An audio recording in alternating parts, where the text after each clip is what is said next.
পুরুষ কান্না করে না, কিন্তু আমরা কান্না করতেছি। এখন আমাদের কোনো নির্বাহী কোনো জায়গা নেই, যেখানে যে যায় সেইখানে মানে হাহাকার আছে।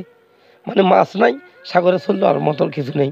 পুঁজি দিচ্ছি, কতদার করে দেনা দিচ্ছি, পুঁজি দিচ্ছি, মানে ইনকাম নেই। একই একই সাগর, একই সবকিছু একই। এখন সবকিছু কমে যাওয়ার কারণটা কি বলে মনে করেন? ভাই আগে ছিল তো, মনে করেন আগে আমার বাপ দাদারা আসছিল যে তখন 4টা জাল বসে দিল। আচ্ছা, 4টা জাল বসে দিয়ে 4জন লোক নিয়ে যাইতো এমনি এমনি তার ফিটি যাইয়া মাছগুলো আনি, এই 4 জালে মাছ নিতে পারতো না।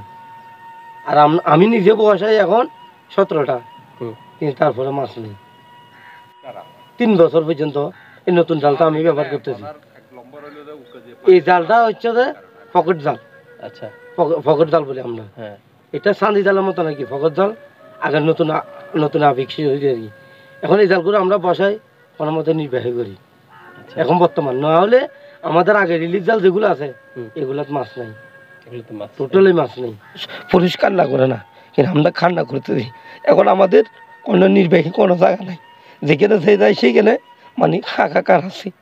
মানে মাছ নাই, সাগরে চললো আর মতন কিছু নেই। পুঁজি দিচ্ছি, কতদার করে দেনা দিচ্ছি, পুঁজি দিচ্ছি, মানে ইনকাম নেই। সাগরে মাছ নাই, মাছ না হলে চলবে কীভাবে?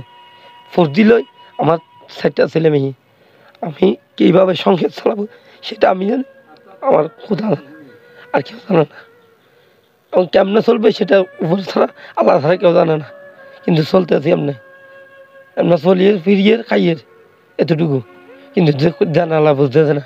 এবার যদি সরকার যদি আমাদেরকে কিছু সাহায্য সহযোগিতা করে, তাহলে আমরা কি অন্তপক্ষে দেশে থাকতে পারবো, না হলে থাকার মতো সুযোগ নাই।